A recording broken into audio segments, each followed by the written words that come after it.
दोस्तों, आज हम सुनेंगे एक स्वार्थी पक्षी की कहानी।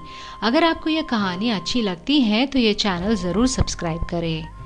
बहुत समय पहले हिमालय की पहाड़ियों के कदमों में एक बड़ा समूह पक्षियों का बसा हुआ था।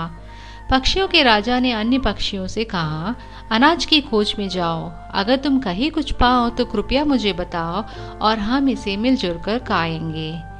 जल्दी ही सभी पक्षियां उड़ गई। एक पक्षी जिसका नाम मिट्टू था, वह बहुत दूर तक उड़ा और सड़क पर कई अनाज भरे ट्रक को देखा। जब ट्रक चलता था, सड़क पर अनाज गिर जाता था। वाह, इतना सारा अनाज, क्या बड़ा तोहफा है। मैं किसी को बताऊंगा नहीं, वरना मुझसे शेयर करना पड़ेगा।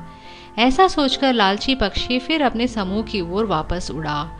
जब अन्य पक्षियों ने पूछा कि कुछ पाया है क्या, तो उसने कहा, ओ मेरे प्रिय दोस्तों, मैंने एक रास्ता देखा था जिस पर ट्रक थे। ट्रक?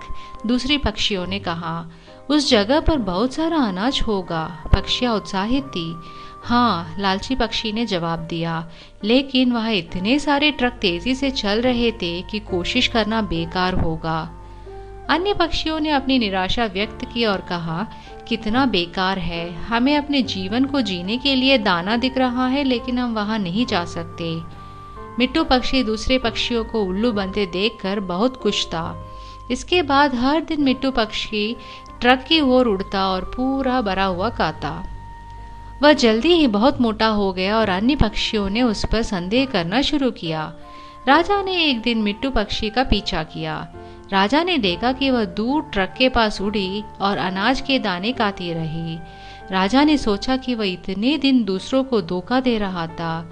राजा उस पक्षी को देखता रहा और यह भी देखा कि एक ट्रक रोड पे आ रही है और मिट्टू अभी भी दाना खा रहा है। लालची मिट्टू पक्षी ने ट्रक को देखा और उसने कहा, यह अभी बहुत दूर है, मेरे पास खाने का अभी समय है, और खाना जारी रखा। ट्रक तेजी से बढ़ रहा था जब मिट्टू पक्षी ने अचानक चीखा, नहीं। उसके उड़ने से पहले ट्रक उसके ऊपर से चढ़ गया। मिट्टू पक्षी अपनी आखिरी सांसें गिन रही थी, तब राजा ने उसकी ओर उड़ा। मुझे बहुत खेद है प्रभु कि मैंने आप सबको धोखा दिया है, उसने शर्मिंदा होकर कहा। इसके बाद उसने यह कहकर मर गया। राजा अपने समूह में वापस लौटा और दूसरे पक्षियों को सब कुछ बताया और कहा कि कैसे मिट्टू पक्षी की स्वार्थता उसे मौत दिलाया।